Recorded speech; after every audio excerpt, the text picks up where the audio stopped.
ہم وہی کہیں گے جو ہمارا دین ہم کو بتاتا ہے، عمل کرو تو تمہارا بھلا ہے، نہیں کوئی عمل کرے تو نقصان ہمارا نہیں ہے، اسی کا نقصان۔ بسم اللہ الرحمن الرحیم، نحمده ونسلم على رسوله الكريم، اما بعد فاعوذ باللہ من الشیطان الرجیم، بسم اللہ الرحمن الرحیم۔ ان اللہ وملائکته یصلون علی النبی یا ایہا الذین آمنوا صلوا علیہ وسلموا تسلیما، اللہم صل علی سیدنا ومولانا محمد وبارک وسلم صلاة و سلاما علیک یا رسول اللہ صلی اللہ تعالی علیہ وسلم۔ السلام علیکم ورحمۃ اللہ وبرکاتہ۔ اللہ کے رسول سید عالم صلی اللہ علیہ وسلم کے مبارک طریقے پر چلتے ہوئے صحابہ کرام رضی اللہ تعالی عنہم نے تجارت فرمائی، اور تجارت کا جو اعلیٰ کردار صحابہ کرام رضی اللہ عنہم نے پیش کیا ہے، پوری دنیا میں کوئی اس طرح تجارت نہیں کر سکتا ہے، اور تجارت کی جو بے مثال نمونے ہمیں صحابہ کرام رضی اللہ عنہم کی زندگی میں مل سکتے ہیں، کسی کی زندگی کے اندر نہیں مل سکتے ہیں۔ تجارت کرنے والے صحابہ کرام رضی اللہ عنہم میں ایک صحابی ہیں سیدنا عباس رضی اللہ تعالیٰ عنہ، جو حضور صلی اللہ علیہ وسلم کے چچا لگتے ہیں۔ حضرت عباس رضی اللہ تعالیٰ عنہ یہ جنگ بدر میں جو 70 قیدی تھے کافروں کے، یہ ان میں شامل تھے، لیکن یہ بدر سے پہلے ہی اسلام لے کر کے آ گئے تھے۔ پھر سوال پیدا ہوتا ہے کہ جب یہ بدر سے پہلے ہی ایمان لے آئے، اسلام کی جو پہلی جنگ ہے جنگ بدر، جب یہ اس سے پہلے ہی ایمان لے آئے تو ان 70 کافر قیدیوں میں کیسے شامل ہو گئی ہے؟ اس کی وجہ یہ ہے کہ حضرت عباس رضی اللہ تعالیٰ عنہ نے بدر سے پہلے ایمان قبول کر لیا تھا، لیکن مصلحتاً حکمت کے تحت آپ نے اپنے ایمان کو چھپا کے رکھا تھا، اپنا ایمان ظاہر نہیں کیا تھا، لیکن مومن ہو چکے تھے جنگ بدر سے پہلے ہی۔ اب جنگ بدر میں ان کو کافر زبردستی لے کر کے آئے، کیونکہ ان کے ایمان کے بارے میں پتہ تھا نہیں، ابو جہل وغیرہ کو، ابو لہب کو، دیگر جو ہے کافروں کو پتہ نہیں تھا کہ یہ مسلمان ہو چکے ہیں، تو وہ زبردستی ان کو لے کر کے آئے۔ لیکن میرے آقا علیہ السلام کی نگاہ نبوت دیکھ رہی تھی، بدر میں جتنے بڑے بڑے کافر تھے سب مارے گئے۔ اب حضرت عباس ایمان لا چکے ہیں، لیکن کافروں کی زبردستی کی وجہ سے ان کو بدر میں کافروں کے ساتھ آنا پڑا، لیکن سرکار نے ایک دن پہلے ہی کہہ دیا تھا یہاں ابو جہل مرے گا، یہاں عتبہ مرے گا، یہاں شیبہ مرے گا، یہاں یہ مرے گا، اور اپنے صحابہ سے فرمایا خبردار عباس کو کوئی قتل نہ کرنا۔ سرکار کو ان کے ایمان کا پتہ تھا، اور سرکار نے فرمایا خبردار عباس کو کوئی قتل نہ کرے۔ اسی بنیاد پر حضرت سرکار مدینہ صلی اللہ علیہ وسلم نے فرمایا کہ میرے چچا عباس کو کوئی قتل نہ کرے، وہ مجبوراً کافروں کے ساتھ میں آ رہے ہیں، لیکن اب ظاہری طور پر تو کافروں کے ساتھ تھے، تو ان کو ان 70 قیدیوں میں شامل کیا گیا جو میدان بدر میں 70 کافر قیدی بنائے گئے تھے۔ پھر سرکار صلی اللہ علیہ وسلم نے آپ سے فدیہ لیا اور آپ کو رہا کیا۔ آپ نے بھی فرمایا تھا کہ میرے پاس تو فدیہ دینے کو کچھ ہے نہیں، تو میرے آقا علیہ السلام نے فرمایا کہ اے میرے چچا، جب آپ جنگ میں آ رہے تھے تو چچی جان ام الفضل کو جو آپ نے جو مال دیا تھا اور کہا تھا کہ اگر میں جنگ سے واپس آ گیا تو ٹھیک ہے، ورنہ اس کو تم اپنے کام میں لے آنا، وہ مال تو ہے نا آپ کے پاس میں۔ تو اس وقت حضرت عباس رضی اللہ تعالیٰ نے اپنے ایمان کا اظہار فرمایا، کہ اس مال کے بارے میں کسی کو خبر نہیں تھی, صرف میں نے اپنی بیوی کو بتایا تھا, لیکن میرے چچا یعنی حضرت عباس فرماتے ہیں کہ رسول پاک علیہ السلام کو اس کا علم پہلے سے ہے. حضرت عباس رضی اللہ تعالیٰ عنہ کی عظمتیں یہاں بیان کرنا مقصد نہیں ہے, ان کی عظمتیں تو بہت بلند ہیں, سرکار کی اہل بیت میں بھی شامل ہیں, سرکار کے صحابہ میں بھی شامل ہیں, اللہ تعالیٰ ان کی برکتیں ہم سب کو نصیب فرمائے. لیکن اتنے عظیم تھے حضرت عباس رضی اللہ تعالیٰ عنہ, آپ کی وفات جو ہے 88 سال کی عمر میں ہوئی. نماز جنازہ سیدنا عثمان غنی رضی اللہ تعالیٰ عنہ نے پڑھائی, جنت البقیع شریف کے اندر دفن ہوئے. تجارت آپ کپڑے اور عطر کی تجارت فرمایا کرتے تھے حضرت عباس. اندازہ لگائیں گھرانہ کتنا اعلیٰ ہے, اس گھرانے میں کس چیز کی کمی ہے, لیکن اس کے باوجود بھی خود سے کما کر کے کھانا ان کو کتنا پسند تھا صحابہ کو. محتاجی پسند نہیں تھی انہیں, کسی کے آگے ہاتھ پھیلانا پسند نہیں تھا. حضرت عباس حضور کے چچا ہیں, رشتے میں لگتے ہیں, اور عطر اور کپڑے کے تاجر تھے. حضرت عفیف کندی رضی اللہ تعالیٰ عنہ یہ بیان کرتے ہیں کہ مجھے اپنے گھر والوں کے لیے مکے کے کپڑے اور عطر لینا تھا, یعنی مکے کے کپڑے اور عطر بڑے مشہور تھے, تو مجھے اپنے گھر والوں کے لیے مکے کے کپڑے اور عطر لینا تھا. تو کہتے ہیں میں مکے کے سب سے بڑے تاجر حضرت عباس کے پاس میں آیا تھا کپڑے اور عطر لینے کے لیے. میرے آقا علیہ الصلوۃ والسلام کی بارگاہ میں ایک وفد آیا, وفد مینس جماعت. حضور علیہ السلام کی بارگاہ میں دور دراز سے جماعتیں آتی تھیں نا, قافلے. سرکار کی بارگاہ میں وفد دارین آیا, اس میں 10 لوگ شامل تھے اس جماعت میں, قافلے میں. انہوں نے آ کر کے سرکار کی بارگاہ کے اندر بہت سارے تحفے پیش کیے.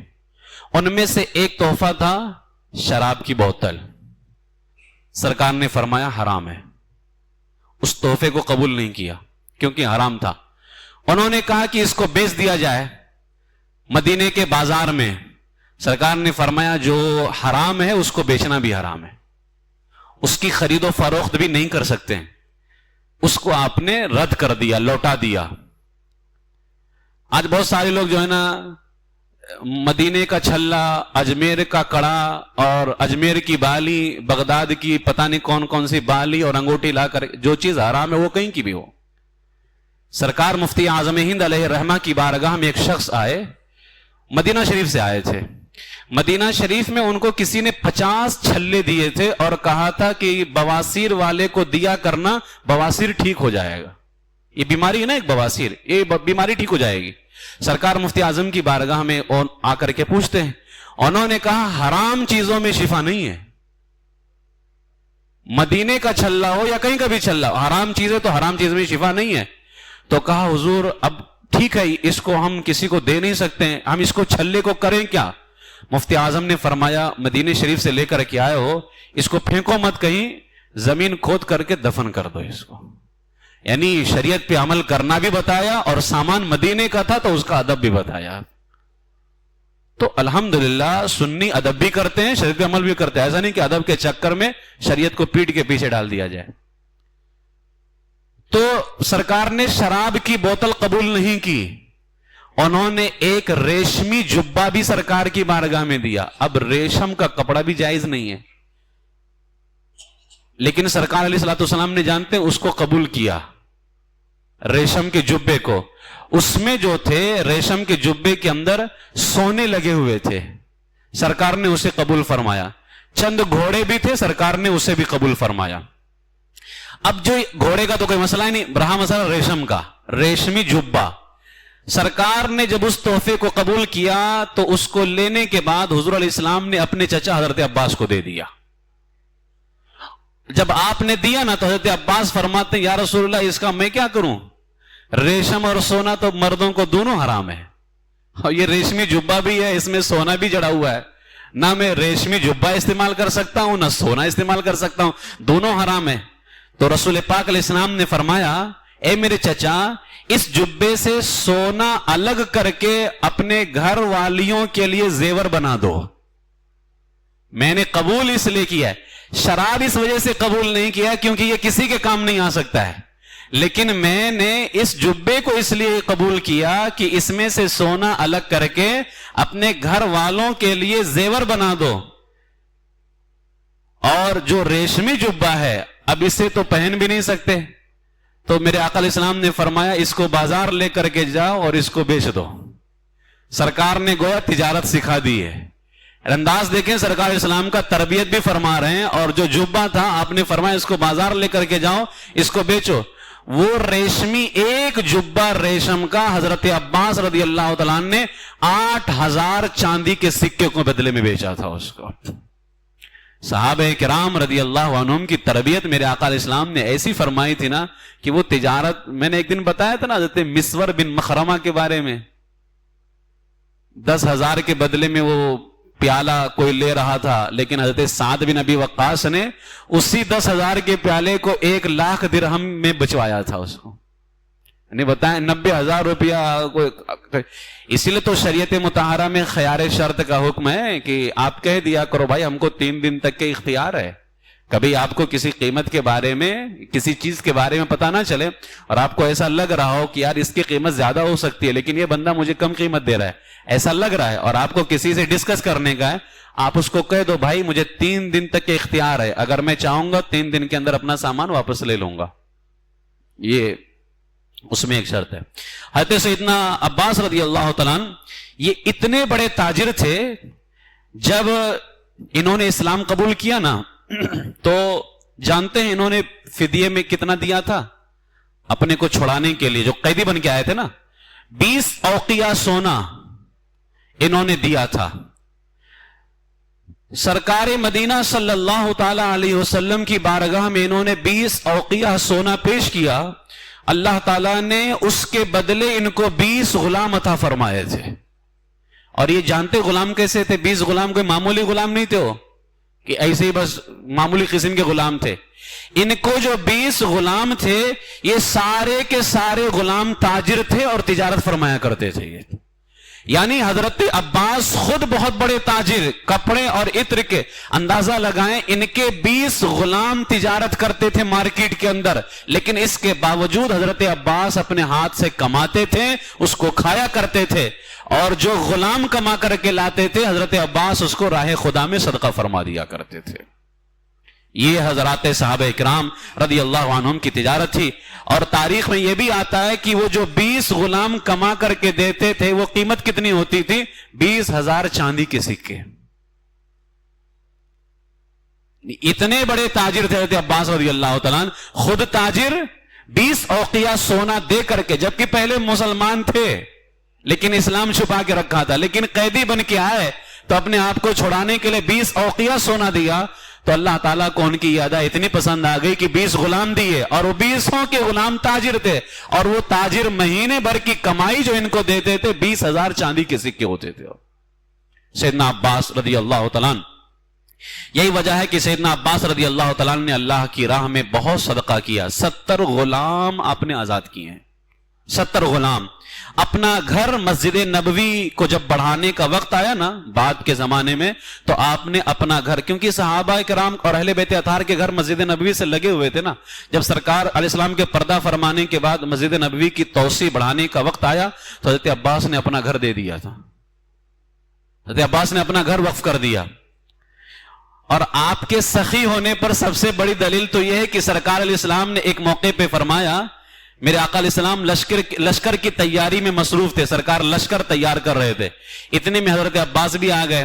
تو میرے آقا علیہ السلام نے حضرت عباس کو دیکھ کر کے فرمایا، اے میرے صحابہ سنو، یہ تمہارے نبی کے چچا ہیں، یہ تمہارے نبی کے چچا ہیں. سرکار یہ بھی تو کہہ سکتے تھے یہ میرے چچا ہیں، لیکن نہیں، فرمایا میرے چچا تو ہیں لیکن تمہارے نبی کے چچا ہیں. یعنی یہ میرے چچا ہیں تو میں ان کا احترام کرتا ہوں، تو میں تمہارا نبی ہوں تو تمہارے نبی کے چچا ہیں، تو جیسے میں احترام کرتا ہوں تم بھی احترام کیا کرو ان کا. اس لیے سرکار نے یہ نہیں فرمایا کہ یہ میرے چچا ہیں، فرمایا یہ تمہارے نبی کے چچا ہیں. عرب میں سب سے بڑھ کر کے سخی اور رشتہ داروں کے ساتھ اچھا سلوک کرنے والے ہیں، جن کی سخاوت اور جن کے حسن سلوک کی گواہی امام الانبیاء صلی اللہ علیہ وسلم دیں. اندازہ لگائیں اس کی سخاوت اور اس کا حسن سلوک کیسا ہوگا. اللہ تعالیٰ ہم سب کو سچا تاجر بنائے اور خود کفیل بنائے. اللہ تعالیٰ ہمیں کسی کا محتاج نہ بنائے، صرف اللہ تعالیٰ ہمیں اپنا محتاج رکھے اور دنیا داروں کی محتاجی سے اللہ تعالی ہم سب کی حفاظت فرمائے، ایمان پر زندہ رکھے، ایمان ہی پر خاتمہ بالخیر فرمائے۔